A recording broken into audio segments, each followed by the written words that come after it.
Hi everyone, and welcome back to another notes video. Today we are starting Unit 9, and this will actually be the last unit of distance learning. So congratulations. We're on the home stretch here. Um, so let's do a great job. Let's finish strong. Let's keep up the great work that we've been doing all trimester long. So here we go. Now we're going to go a little bit quicker through part 1 today. Basically, what we're going to just try to introduce today is what do 3D shapes look like? We just came out of a unit where we found area and we found perimeter of a whole bunch of two-dimensional shapes. So we're talking circles, rectangles, rhombuses, squares, kites, trapezoids, all those kind of things. And so what happens and what can we do if these shapes turn into 3D? How do we analyze them? How do we, categorize them? How do we speak about them? All those kind of things apply in this chapter. So let's start and let's introduce by talking about what a polyhedron is. So a polyhedron is a solid that is bounded by polygons. A solid that is bounded by polygons. Now, what that means is the polygons are the faces. So if you're kind of looking at this shape here to the right, this blue triangular looking shape here, and it says a solid that is bounded by polygons, which are the faces, that's just talking about kind of like, this rectangle on the front here. That's a polygon. This triangle on the side, that's a polygon. And they're both faces of this shape, right? And we see triangles and rectangles all over this. There's actually two triangles, one on the right side, one on the left. And then there's also three rectangles. This one, the back one, and then the bottom one, right? And so that's basically what a polyhedron is. It's a solid that is bounded by these two-dimensional polygons, and they are the faces of this solid. And this solid encloses a single region of space. And basically all that means is it has to be closed. It can't just be open. If it's open, we would not consider it a polyhedron. Now, a couple definitions of the components that go into making up what a polyhedron is.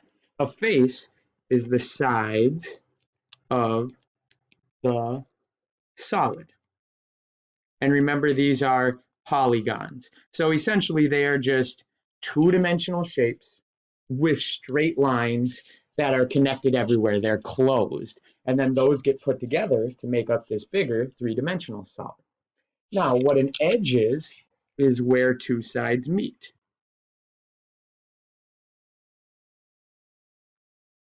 And the edges are lines. And so edges are what they kind of sound like, right? It's like this line right here, right? That's where one of our rectangles and one of our triangles met each other. Maybe the top, right? Here's a line, right? And those are edges because there are two or more shapes coming together and meeting right there. And then finally, what a vertex is the corner of the solid. So all the corners are really called vertexes or vertices. And this is a point. Point is important. It's just a dot, kind of like this corner right here. And it's a point where three or more edges meet.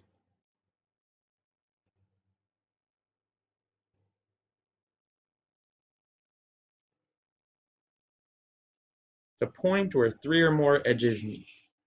Now, we're going to do a lot of work with this stuff, and so we're not just going to define things all day long, and we're actually going to skip part of these notes here on day one. But the last thing I do want to talk about real quick is what regular means. What regular means. And what a regular polyhedron or even a regular polygon, a two-dimensional one, is it is a situation where all angles and all sides for all faces are congruent.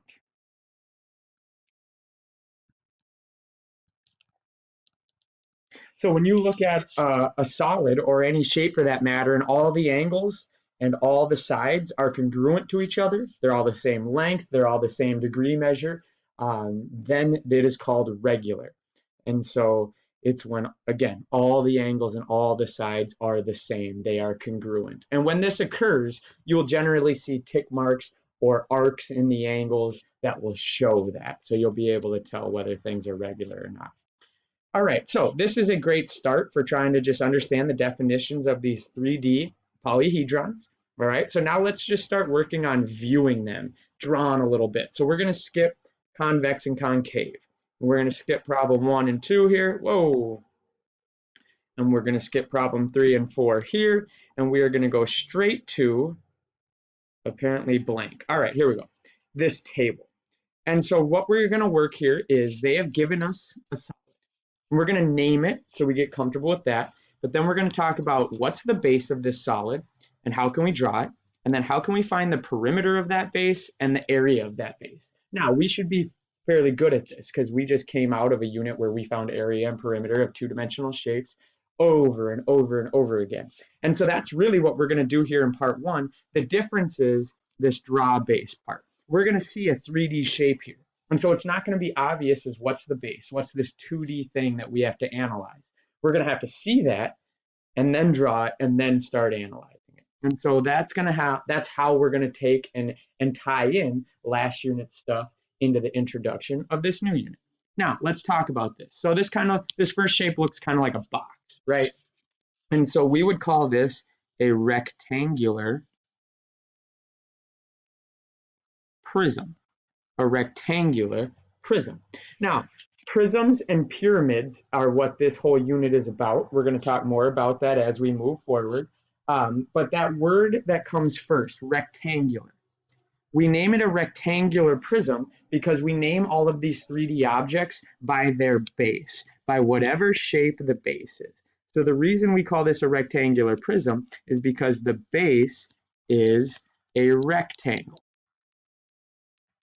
The base is a rectangle.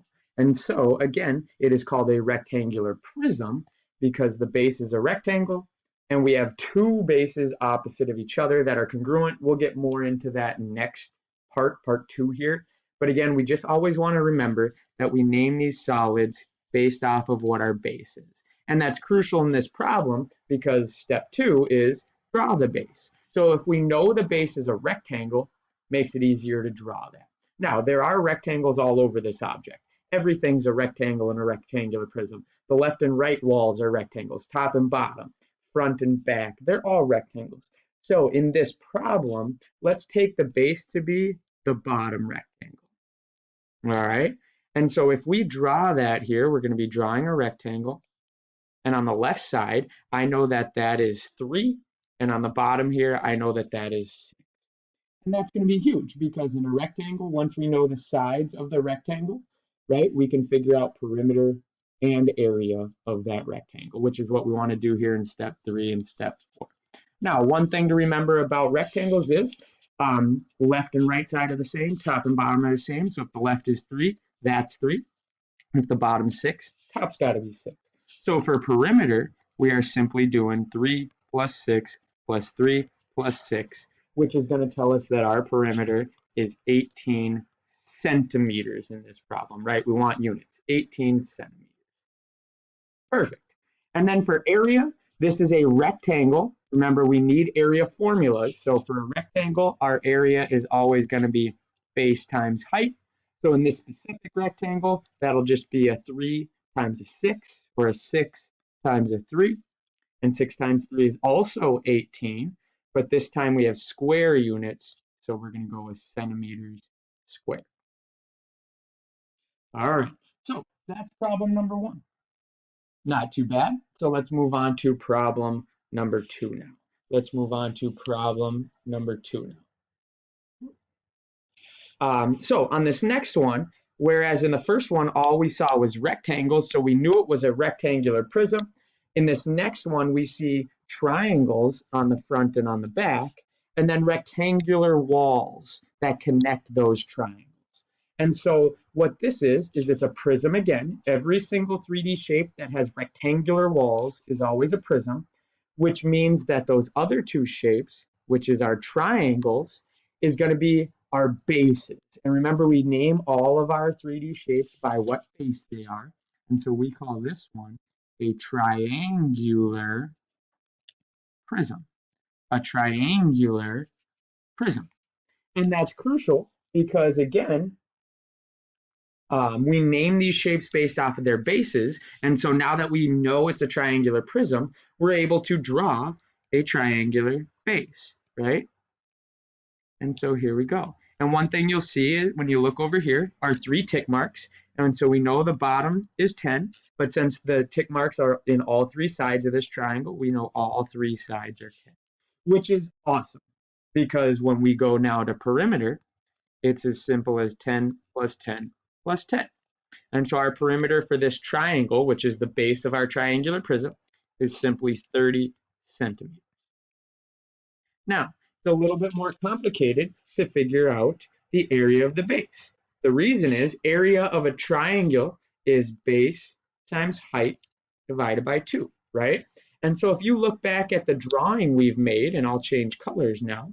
If you look back at the drawing we've made, we have a base, we can consider it 10 here, but we don't have our height because remember the height of a triangle is always this imaginary line that creates a 90-degree angle with whatever side we're considering to be our base. And so that's what our height is. And we need to find that in order for us to find the area of the base. Now, remember when we draw that in, we create a right triangle here. And not only do we have a right triangle, but we split this bottom base in half. So this left side is 5 and this right side is 5. And so now we can work with this triangle right here and do the Pythagorean theorem that we've done so many times, and we will be able to find h. And so what this will look like is h squared plus 5 squared equals 10 squared. And so let's square this and solve for it. And so h squared plus 25 equals 100. Let's subtract the 25 from both sides. And we're going to get h squared equals 75. And then we square root both of those to get what our h is. And I'm going to write it over here. So our height is going to equal whatever the square root of 75 is. We haven't used the calculator together for a while, so I'm going to type that in over here. Second square button, we're going to throw a 75 under there. And when we hit enter, it tells us 8.66, so we'll round it up to 8.7. So our height is 8.7. Now, remember, the reason we had to figure that out, nothing to do with perimeter or even this drawing of the base, but we needed that height to be able to plug into our area of a triangle formula. And so now we can go back and do that. Remember, area of a triangle is base times height divided by 2.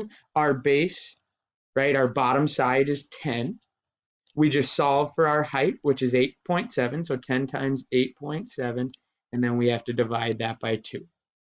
10 times 8.7 is, and I'm going to hit up and just grab that 8.6, the unrounded version, hit enter, and we do 10 times that, we get this number, and then we're going to divide it by 2, and that is going to tell us that the area of this triangular base is 43.3. 43.3. 43.3, and remember they are square units for area, and so we're still working with centimeters, so 43.3 centimeters squared. And that is the answer for the area of the base. All right, so we have one more shape left. You may or may not know this, but this one is just simply called a cylinder. A cylinder is going to have circle bases and then kind of a curved wall, rectangle in some way. And we'll talk more about that, and we will find the area of that base, draw it, and the perimeter, all that in the next very short video. Thank you very much for your time. I'll talk to you in just a second.